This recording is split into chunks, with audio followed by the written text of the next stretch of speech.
प्यारे विद्यार्थियों, मेरी भाषा हिंदी भाषा परिवार में आप सभी का स्वागत है। आज हम पढ़ने वाले हैं कक्षा 10वीं की हिंदी व्याकरण से वाच्य और वाच्य परिवर्तन। कक्षा 10वीं में हिंदी व्याकरण में वाच्य और वाच्य परिवर्तन से कुल 4 अंक के प्रश्न पूछे जाते हैं। यानी वाच्य परिवर्तन से कुल 4 नंबर के प्रश्न पूछे जाएंगे। आपका कुल ये टॉपिक 4 नंबर के लिए आएगा। चलिए शुरू करते हैं आज का टॉपिक वाच्य और वाच्य परिवर्तन। वाच्य के विषय में हम इंग्लिश ग्रामर में भी पढ़ते हैं। इंग्लिश ग्रामर में वाच्य और वाच्य परिवर्तन को वॉइस और वॉइस ट्रांसफॉर्मेशन कहते हैं। इंग्लिश ग्रामर में आप एक्टिव वॉइस से पैसिव वॉइस में चेंज करते हैं, पैसिव वॉइस से एक्टिव वॉइस में सेंटेंस चेंज करते हैं। उसी प्रकार से हिंदी में भी हम वाच्य परिवर्तन करते हैं। साथ ही संस्कृत ग्रामर में भी हम वाच्य के बारे में पढ़ते हैं। कर्तृवाच्य, कर्मवाच्य, भाववाच्य, इन सब के बारे में हम तीनों ग्रामर में पढ़ते हैं और तीनों ग्रामर को एक दूसरे से अगर हम रिलेट कर लेते हैं तो हमारे कंसेप्ट ज़्यादा क्लियर हो जाते हैं। आइए वाच्य को समझने के लिए सबसे पहले कुछ उदाहरण देखते हैं।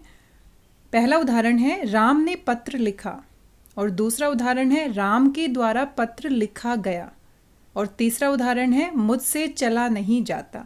इन तीनों वाक्यों को देखने के बाद हमने देखा पहले वाक्य में लिखा जो हमारी क्रिया है वो किसके द्वारा की जा रही है? कर्ता के द्वारा। लिखा का जो प्रभाव है वो पूर्ण रूप से कर्ता के ऊपर पड़ रहा है। पत्र लिखा, किसने लिखा? राम ने।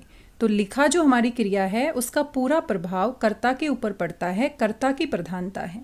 दूसरे उदाहरण में हम देखते हैं पत्र लिखा गया। लिखा गया जो हमारी क्रिया है उससे हमें ये पता चल रहा है कि मुख्य जो विषय है क्रिया का वो कर्ता नहीं है बल्कि पत्र है। लिखा गया, क्या लिखा गया? पत्र लिखा गया। तो यहाँ पर कर्म की प्रधानता है। पहले वाक्य में हमारी कर्ता की प्रधानता है, दूसरे वाक्य में हमारी कर्म की प्रधानता है।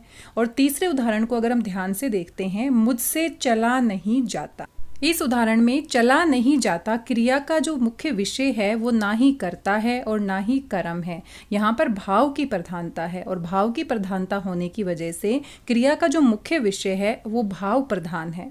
इस प्रकार से जो भी वाक्य हम देखेंगे उन वाक्य में या तो कर्ता की प्रधानता होगी या फिर कर्म की प्रधानता होगी और या फिर हमारे भाव की प्रधानता होगी। तो इन्हीं के आधार पर हम वाच्य की परिभाषा देखेंगे और साथ में वाच्य के प्रकार भी देखेंगे।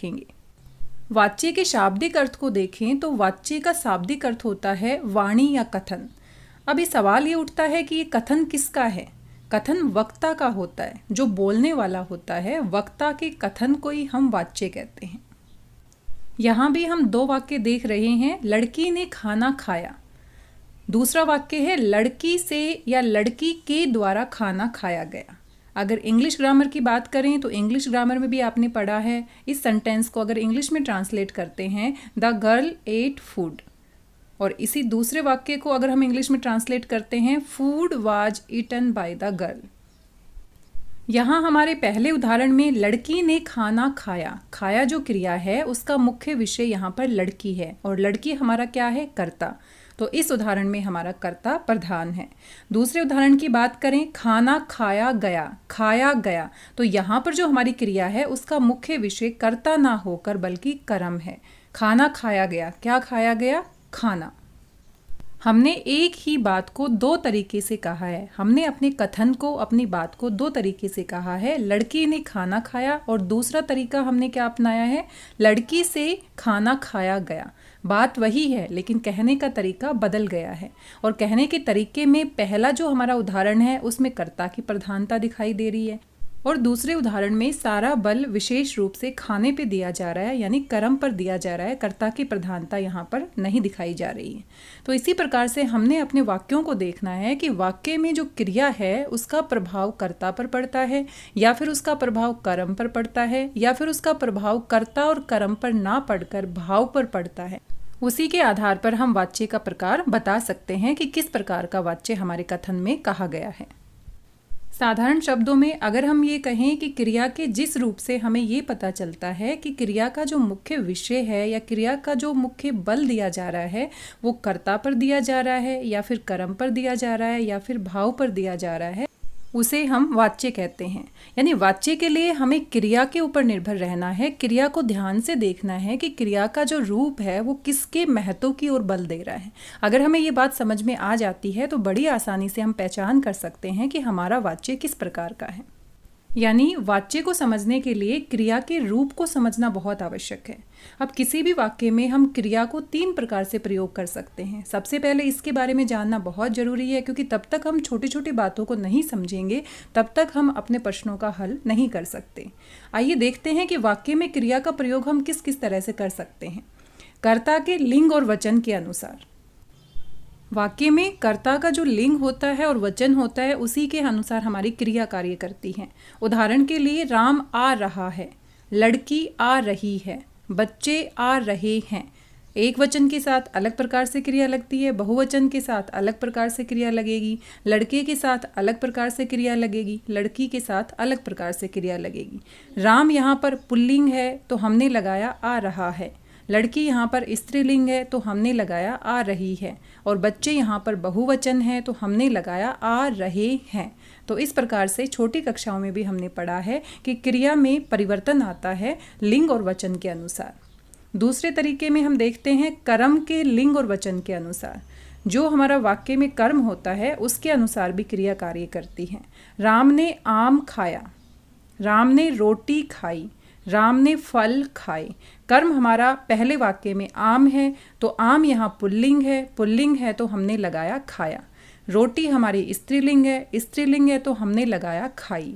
फल हमारे बहुवचन है इसलिए हमने लगाया खाई। तो इस तरह से क्रिया का जो रूप है वो कर्म के लिंग और वचन के अनुसार भी परिवर्तित होता है। क्रिया के भाव के अनुसार।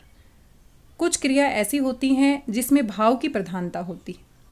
अकर्मक क्रियाओं में भाव की प्रधानता होती है, वहाँ पर कर्म नहीं होता बल्कि क्रिया का जो रूप है वो भाव पर निर्भर करता है। तो इस प्रकार से किसी भी वाक्य को जब हम लिखते हैं तो वाक्य में जो हमारी क्रिया का प्रयोग है वो 3 प्रकार से होता है। एक तो कर्ता के अनुसार परिवर्तित होता है, एक कर्म के अनुसार परिवर्तित होता है, और एक हमारा भाव के अनुसार परिवर्तित होता है। अगर ये तीनों बातें हमें समझ में आ जाती हैं तो वाच्य के जो प्रकार है वो भी हम बड़ी आसानी से समझ पाएंगे, क्योंकि इन्हीं के आधार पर हमारा वाच्य परिवर्तन होगा। यानी अब हम कह सकते हैं वाच्य क्रिया का वह रूप है जिससे ये पता चलता है कि वाक्य में प्रयोग की गई क्रिया का मुख्य विषय क्या है, कर्ता है, कर्म है या क्रिया का भाव है। तो इसी को हम वाच्य कहते हैं। अगर ये तीनों बातें हमें समझ में आ जाती हैं, कर्ता, कर्म और भाव, इन्हीं के आधार पर वाच्य को आगे हम 3 भागों में बांटते हैं। कर्तृवाच्य, कर्मवाच्य, भाववाच्य। Active voice, passive voice, impersonal voice. इन सभी की परिभाषा के बारे में अगले वीडियो में विस्तार से चर्चा करेंगे। आइए वाच्य के बारे में और महत्वपूर्ण जानकारी जानते हैं। अगर हम इनको 3 भागों में नहीं बांटते हैं, पहले 2 मुख्य भागों में बांटते हैं तो भी गलत नहीं होगा। अगर हम एक भाग को कर्तृवाच्य में बांटें और दूसरे भाग को अकर्तृवाच्य में बांटें तो भी हमारा वर्गीकरण सही है। कर्तृवाच्य यानी कर्ता की प्रधानता, और अकर्तृवाच्य यानी जहाँ कर्ता की प्रधानता ना होकर बाकी 2 जो हमारे बच गए हैं, कर्म और भाव, कर्म और भाव की प्रधानता होगी, उनको हम अकर्तृवाच्य कहेंगे। कर्तृवाच्य के कुछ उदाहरण देखते हैं। चिड़िया उड़ रही हैं, वह क्यों रो रही है, बच्चे अपने घर जा रहे हैं। इन सभी वाक्यों में हमने देखा कि यहाँ पर जो क्रिया है उड़ रही है, यहाँ रही है जो है उसकी प्रधानता कर्ता है, रही है की प्रधानता वह है, और जा रहे हैं की प्रधानता बच्चे हैं। तो यहाँ पर कर्ता की प्रधानता है, इस वजह से ये तीनों उदाहरण कर्तृवाच्य में आते हैं। लेकिन कर्तृवाच्य में अकर्मक क्रियाएं भी आती हैं और सकर्मक क्रियाएं भी आती है, क्योंकि हमें अकर्मक या सकर्मक पर ध्यान नहीं देना, हमें सिर्फ अपने कर्ता की प्रधानता पर ध्यान देना है। दूसरे प्रकार के अगर उदाहरण देखते हैं, बच्चे निबंध लिख रहे हैं, नौकर बिस्तर लगा रहा है, सब लोग अखबार पढ़ रहे हैं। तो ये सारी सकर्मक क्रियाएं हैं, लेकिन यहाँ पर क्रियाओं की प्रधानता किसके ऊपर है, कर्ता के ऊपर। इसलिए कर्तृवाच्य में हमें सिर्फ कर्ता की प्रधानता पर ध्यान देना है। अकर्मक और सकर्मक दोनों प्रकार की क्रियाओं का इनमें प्रयोग किया जा सकता है। दूसरे प्रकार को अगर हम देखें, अकर्तृवाच्य यानी जहां भाव की प्रधानता हो और कर्म की प्रधानता हो। तो भाव और कर्म के आधार पर 2 प्रकार इसके हो जाते हैं, पहला कर्मवाच्य और दूसरा भाववाच्य। आइए कर्तृवाच्य और अकर्तृवाच्यों में अंतर देखते हैं। पहला उदाहरण है बच्चे गीत गा रहे हैं। तो गा रहे हैं क्रिया की प्रधानता बच्चे हैं और बच्चे हमारा यहाँ पर क्या है, कर्ता। दूसरे उदाहरण में देखते हैं, इसी उदाहरण को परिवर्तन करके देखते हैं। बच्चों के द्वारा गीत गाया जा रहा है। अब जो हमारी क्रिया है उसका प्रभाव गीत पर पड़ गया है, कर्म पर पड़ गया है, ना कि बच्चों पर। दूसरे उदाहरण को देखते हैं। मजदूर पेड़ काट रहे थे। यहाँ पर जो क्रिया है उसका प्रभाव रहे थे किसके ऊपर है, मजदूर पर, और मजदूर हमारा यहाँ पर क्या है, कर्ता। तो ये कर्तृवाच्य है। इसी को अगर हम परिवर्तित कर देते हैं, मजदूरों के द्वारा पेड़ काटा जा रहा था, तो रहा था, अब यहाँ पर जो क्रिया है उसकी प्रधानता काटा जा रहा था, यानी कि पेड़ काटा जा रहा था। तो क्रिया का रूप यहाँ पर बदल गया है, किसके अनुसार हो गया है, कर्म के अनुसार। तो इसलिए ये हमारा कर्तृवाच्य ना होकर अकर्तृवाच्य हो जाएगा। तीसरा उदाहरण है लड़कियां सो रही है। सो रही है यानी क्रिया की प्रधानता किसके ऊपर है, लड़कियों पर, और लड़कियां यहाँ पर कर्ता है। अब यहाँ पर आप देखिए क्रिया सोना, सो रही हैं, सोना क्रिया अकर्मक है। तो काफ़ी बच्चे इस बात में कंफ्यूज होते हैं, उनको लगता है कि जहाँ पर सकर्मक क्रिया होगी वहाँ पर कर्मवाच्य होगा और जहाँ पर सकर्मक क्रिया नहीं होगी वहाँ पर कर्मवाच्य नहीं होगा। ऐसा नहीं है, कर्तृवाच्य में सकर्मक क्रिया भी आ सकती है और अकर्मक क्रिया भी आ सकती है, लेकिन जो प्रधानता है क्रिया की वो किसके ऊपर जानी चाहिए, कर्ता के ऊपर। तो यहाँ पर लड़कियों के ऊपर प्रधानता जा रही है, इसी कारण से यहाँ पर कर्तृवाच्य है। लड़कियों से सोया जा रहा है। अब इस उदाहरण में जो हमारी क्रिया है वो अकर्मक क्रिया है, यानी भाव प्रधान क्रिया है। तो यहाँ पर लड़कियों से सोया जा रहा है, तो यहाँ पर प्रधानता भाव के ऊपर दिखाई जा रही है। तो इस बात का हमें ध्यान रखना है कि जहाँ पर कर्ता की प्रधानता होगी वहाँ पर कर्तृवाच्य होगा, और जहाँ पर क्रिया का प्रभाव भाव और कर्म के ऊपर पड़ेगा तो वहाँ पर भाववाच्य और कर्मवाच्य होगा। अब हम कह सकते हैं कि वाच्य को मुख्य रूप से हम दो भागों में बांट सकते हैं, कर्तृवाच्य और अकर्तृवाच्य। कर्तृवाच्य यानी जहाँ कर्ता की प्रधानता होगी। उदाहरण के तौर पर बच्चा किताब नहीं पढ़ता। नहीं पढ़ता, कौन नहीं पढ़ता, बच्चा। बच्चा नहीं दौड़ता, दौड़ता, कौन नहीं दौड़ता, बच्चा। तो यहाँ पर कर्ता की प्रधानता होने की वजह से हमारा कर्तृवाच्य है। अकर्तृवाच्य को आगे दो और भागों में हम बांट देते हैं, कर्म की प्रधानता के आधार पर कर्मवाच्य और भाव की प्रधानता के आधार पर भाववाच्य। कर्म की प्रधानता का उदाहरण देख सकते हैं, बच्चे से किताब नहीं पढ़ी जाती। नहीं पढ़ी जाती, क्या नहीं पढ़ी जाती, किताब। तो यहाँ पर कर्म की प्रधानता है। बच्चे से दौड़ा नहीं जाता, और दौड़ना क्रिया हमारी अकर्मक क्रिया है। तो जहाँ पर अकर्मक क्रिया होती है और क्रिया का रूप भाव के अनुसार चलता है तो वहाँ पर हमारा भाववाच्य होता है। बच्चे से दौड़ा नहीं जाता, तो यहाँ पर क्रिया भाव के अनुसार परिवर्तित हो रही है, तो यहाँ पर हमारा भाववाच्य है। ज़्यादातर हम वाच्य को तीन ही प्रकार में विभाजित करते हैं, कर्तृवाच्य, कर्मवाच्य, भाववाच्य। यहाँ पर आपको थोड़ा स्पेसिफिक लिखा गया है कि पहले उसको कर्तृवाच्य और अकर्तृवाच्य में विभाजित किया है, लेकिन ज़्यादातर जब हमसे पूछा जाता है कि वाच्य कितने प्रकार के होते हैं तो हम साधारण रूप से यही कहते हैं कि वाच्य तीन प्रकार के होते हैं, कर्तृवाच्य, कर्मवाच्य और भाववाच्य। वाच्य को समझने के लिए वाच्य के प्रयोग के लिए हम कर्ता, कर्म और भाव किस आधार पर क्रिया का प्रयोग कर रहे हैं, इसी बात को समझना जरूरी है। अगर ये बात हमें समझ में आ जाती है तो आगे वाच्य परिवर्तन करना बड़ा ही आसान हो जाता है। आइए कुछ और उदाहरण देख लेते हैं। सबसे पहला वाच्य के प्रयोग का नियम है कर्तृ प्रयोग, यानी कर्ता के अनुसार। उदाहरण के रूप में राम पुस्तक पढ़ता है। पढ़ता है, तो पढ़ता जो क्रिया है उसका जो प्रभाव है वो राम पर पड़ता है, इस कारण से ये पूरा जो हमारा वाच्य है ये कर्तृवाच्य होगा। सीता आम खाती है। खाती जो क्रिया है उसका प्रभाव सीता पर पड़ता है।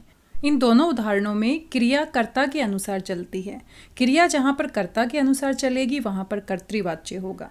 कर्तृवाच्य की परिभाषा और उदाहरण हम विस्तार से अगले वीडियो में चर्चा करेंगे। अभी सिर्फ हमें समझने की आवश्यकता है कि कर्ता के अनुसार, कर्म के अनुसार और भाव के अनुसार क्रियाएं कैसे चलती हैं। दूसरा प्रयोग है कर्मणि प्रयोग, यानी कर्म के अनुसार क्रिया कैसे चलती है। उदाहरण के लिए राधा ने गीत गाया। गीत गाया, गाया जो हमारी क्रिया है वो गीत के अनुसार चल रही है, ना कि राधा के अनुसार, यानी क्रिया कर्म के अनुसार हमारी परिवर्तित हो रही है। मोहन ने किताब पढ़ी, पढ़ी जो क्रिया है वो मोहन के अनुसार नहीं चल रही। अगर मोहन के अनुसार चलती तो मोहन किताब पढ़ता है, क्रिया हमारी इस प्रकार से आती। लेकिन यहाँ पर किताब पढ़ी, पढ़ी जो क्रिया है वो कर्म के अनुसार कार्य कर रही है और कर्म के अनुसार परिवर्तित हो रही है, इस कारण से यहाँ पर कर्मवाच्य होगा। तीसरा प्रयोग है भावे प्रयोग, यानी भाव के अनुसार क्रिया का परिवर्तन होना। उदाहरण के लिए, राम से रोया नहीं जाता, सीता से रोया नहीं जाता, लड़कों से रोया नहीं जाता। इन तीनों वाक्य में कर्ता के बदलने पर भी क्रिया में कोई परिवर्तन नहीं हुआ, क्योंकि क्रिया का जो परिवर्तन है वो भाव के अनुसार है। यही बातें हमें समझने की आवश्यकता है, क्योंकि क्रिया का जो परिवर्तन है भाव के अनुसार होता है, तो क्रिया कर्ता के अनुसार या कर्म के अनुसार नहीं बदलती है। यहाँ पर क्रिया का सीधा प्रभाव भाव पर पड़ रहा है। रोना जो क्रिया है वो अकर्मक क्रिया है, भाव प्रधान क्रिया है। तो राम से रोया नहीं जाता, सीता से रोया नहीं जाता, लड़कों से रोया नहीं जाता, तीनों में हमारी क्रिया का रूप एक तरीके से आया है, चाहे वो स्त्रीलिंग हो, चाहे वो पुल्लिंग हो और चाहे वो बहुवचन हो। लेकिन दूसरे तरीके से अगर हम इसका प्रयोग करते तो यहाँ पर हमारी क्रिया में परिवर्तन हो जाता, क्योंकि क्रिया हमारी कर्ता के अनुसार होती है या फिर क्रिया हमारी कर्म के अनुसार होती है। जब क्रिया भाव के अनुसार चलती है तो वहाँ पर पुल्लिंग वचन के अनुसार कोई परिवर्तन नहीं होता। आज के इस वीडियो में हमने चर्चा की है वाच्य के विषय में। वाच्य के लिए हमें कर्म, कर्ता और भाव इन तीनों को समझना आवश्यक है। साथ में क्रिया का रूप किस तरह से परिवर्तित होता है इसके बारे में हमें जानकारी होनी चाहिए। अगर हमारे बेसिक कंसेप्ट क्लियर होते हैं तो आगे की जो पढ़ाई होती है उसको करना बड़ा आसान हो जाता है। अगर मैं चाहती तो आपको सीधा वाच्य परिवर्तन करना सिखा सकती थी और बड़ी ही आसानी से आप वाच्य परिवर्तन कर भी लेते हैं। लेकिन जब हम किसी विषय के बारे में गहराई से पढ़ते हैं, उसकी सारी आधारभूत चीज़ों को पढ़ते हैं, तो हमें उसके बारे में ज़्यादा जानकारी होती है। भी कोई नया टॉपिक करते हैं तो जल्दबाजी नहीं करनी चाहिए, सारी बेसिक चीज़ों की जानकारी हमें होनी चाहिए। इसलिए इस वीडियो में सिर्फ हमने वाच्य के बारे में चर्चा की है। वाच्य के जो प्रकार हैं उनकी बारी बारी से अगले वीडियो में विस्तार से चर्चा करेंगे। वाच्य परिवर्तन कैसे किया जाता है, किस तरीके से हम वाच्य परिवर्तन कर सकते हैं और किस तरह से हम कर्तृवाच्य, कर्मवाच्य और भाववाच्य की पहचान कर सकते हैं। परीक्षाओं में किस तरह के प्रश्न पूछे जाते हैं, इन सभी बातों के बारे में हम बारी बारी से विस्तार से चर्चा करेंगे। आज की वीडियो में बस इतना ही। वीडियो आपको कैसा लगा अपना फीडबैक जरूर दीजिएगा। मिलते हैं अगले वीडियो में वाच्य के प्रकार के साथ। तब तक स्वस्थ रहिए, व्यस्त रहिए, मस्त रहिए और पढ़ते रहिए। मेरी भाषा हिंदी भाषा परिवार से जुड़ने के लिए आप सभी का धन्यवाद, बहुत बहुत धन्यवाद।